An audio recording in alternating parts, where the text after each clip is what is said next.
بسم الله الرحمن الرحيم والصلاة والسلام على أشرف المرسلين. اللهم صل على سيدنا محمد وعلى آله وصحبه وسلم. السلام عليكم ورحمة الله وبركاته. ومد الصوماليات سماعة علي رير وقوي بريبا وحن لنا وقتك هايدين وعناضو وحن لنا همبليو دور الشدي ما انتكد عضي عاصمة وقوي بري الصوماليا waxaweye maxaa ku dhahday laascaanood iyo hogaamiyeyaashii ku guulaystay waxaweye hogaamiye firdhiye iyo hogaamiye waxaweye maxaa ku dhahay abwaanka cabdirashiid iyo cabdulqaadir. waxaan leeyahay marka ugu horreysa ilaahay xilka ha idiin fududeeyo, ilaahay dhaartii iyo ballanqaadyadii aad magaranaysaa aad qaade dhaartii aad daarateen ilaahay subxaana wa tacaala kuwii oofiya ha idinka dhigo. ballanqaadyadii aad samayseenna kuwa oofiya allaha idinka dhigo oo fuliya siday tahay u fuliya.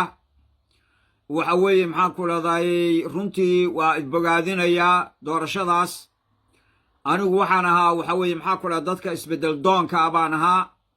musharax baanna taageersanaa. musharaxa aan taageersanaana runtii waxa aan ka arkayey waxqabad maxaa ku dhahday aan isleeyahay iyo meel ii muuqato oo aan doonayey in la higsado 5 sano maadaama 5 sano ay badan tahay. sidaa darteed 5 sano ee xilhayntiina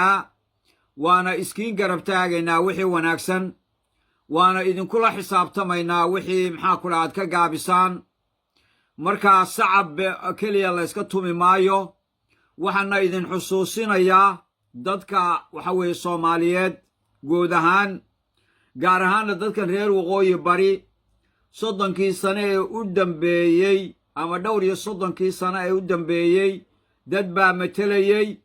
meeshay doonaanba ha joogeene oo u dhaaranayey oo 3 walle iyo bille u marayey oo lahaa waxa weeye maxaa ku dhahday waxaan daacad u nahay dalka iyo dadka iyo diinta. waxa weeye maxaa ku dhahay wax allaale waxay u qabteenna ma jiro.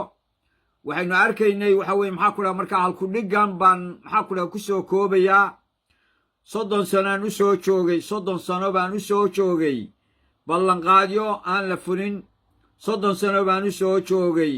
dhaar la maro oo aan lagu dhaqmin. 30 sano baan u soo joogay dabaq la fuulo oo dulmi lagu sameeyo.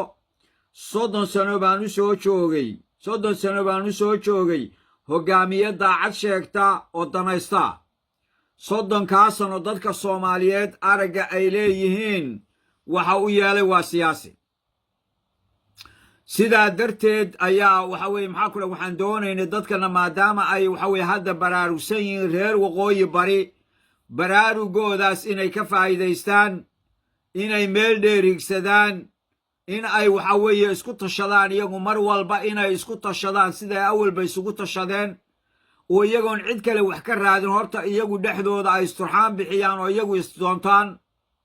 waxyaabaha ugu muhiimsanna hadda anigu taargetkaygu ahaa wuxuu ahaa gobolkii Sanaag buu ahaa. gobolkii Sanaag oo waxa weeye hadda muddo dadkii barakacay ay ka maqan yihiin sidee loo soo celiyaa oo gobolkaas dowladnimadu ay u gaadhaa waqooyi bari baa hadafkaygu ahaa. musharaxa aan watayna taa ayaan maxaa ku dhaha ka arkay oo aan lahaa waxa taageersan shacabka reer waqooyi bari, weliba shacabka maqan ee reer Sanaag baa taageersan. wuxuuna ka hortegi karaa duufaanaha waxa weeye hareeraha ah ee waxa weeye maxaa ku dhahda iyo dabaylaha ruxaya gobolkii Sanaag ayuu ka hortegi karaa oo jid u bixin karaa ayay ujeeddadaydu ahayd.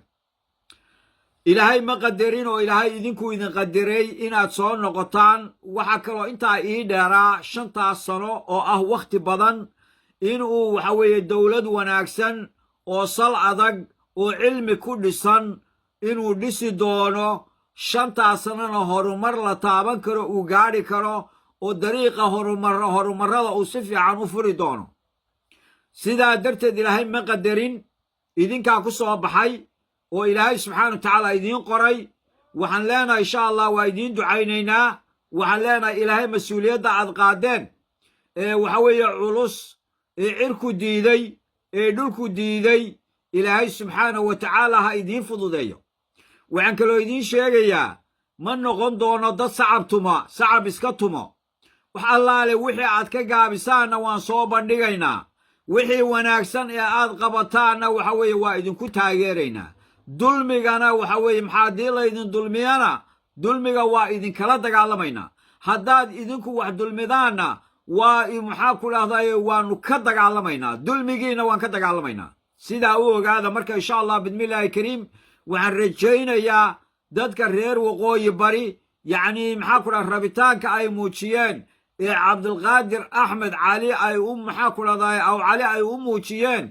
in aanu noqon waxa weeye maxaa ku dhaha qof jeclaysi iyo arki jiray doon maxaa ku dhaha firdhiye iyo maxaa ku dhaha cabdirashiidna rabitaanka dadka inay ka faa'iideeyaan oo fursadda mar kale la siiyey ay uga faa'iideeyaan waxyaabaha aadka u waaweyn ee dadka reer waqooyi ay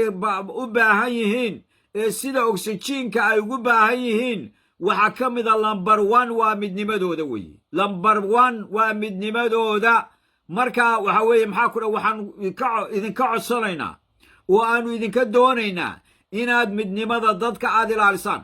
dadka midnimadooda inaad ilaalisaan oo aad waxa weeye dadkaas sidii laydinku dhiibay cabdulqaadirow sidii maalintii ugu horraysay uu u midaysnaa dadka reer waqooyi bari midnimadoodi iyagoo sidii u midaysan 5 sano inay kuu dhammaato insha allah oo aan tafarruq lahayn oo aan khilaaf lahayn oo aan wax diidda lahayn waayo maalintii xilka lagu dhiibay ee hore qof diidanaa ma jirin qof wax diidan ma jirin dhammaantood dadka reer maxaa ku dhahday waqooyi bari intooda hadda iyo dhammaan hartiweynaba iyo dhammaan ummadda soomaaliya inteeda samaha jeceli qalbi waaxida bay lahaayeen waayo waxay ahaayeen dadku dad dulmi diida bay ahaayeen oo doonaya xuquuq ay leeyihiin bay ahaayeen maanta waxaan arkaynaa somehow khilaafaad ma garanayo anigu cidda gar leh adiga iyo madaxweyne ku-xigeenkaagii waynu ogeyn sida aad isku ahaydeen 2 sano aad xilka joogtay waan ogeyn barlamaankii hore sidaad mararka qaarkood isku noqoteen waynu aragnaa dhaqanka qaarkii siday wax yihiin waxaan leenahay ammaanada ugu weyn ee laydin dhiibay waxa weeye unitiga midnimada ummadda reer waqooyi bari insha allah bismillaahi kariim intaa waxaa dheer wixii aad ballan qaadeen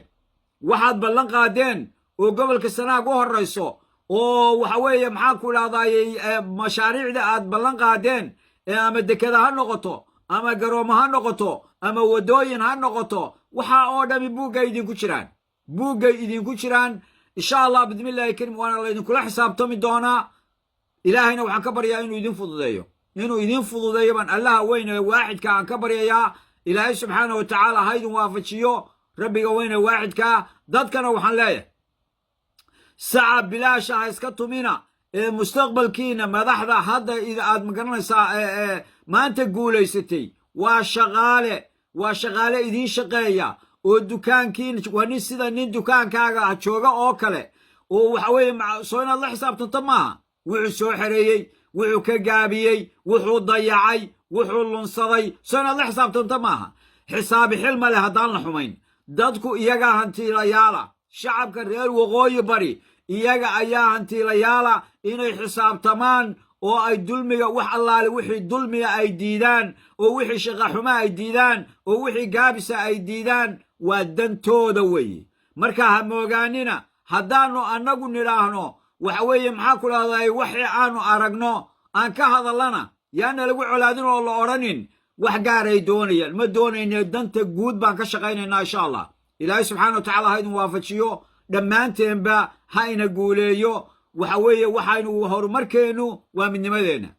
horumarkeennu waa midnimadeenna inta aynu midaysannahay waxaynu gaadhaynaa himilo kasta oo aynu leenahay laakiin haddaan kala baydhno oo tafaraaruqno waxa weeye maxaa kulana waanu dhumayna wax allaale waxaynu gaadhaynaa ma jirto adduun iyo aakhiratoonna labadaba waynu khasaaraynaa marka midnimaan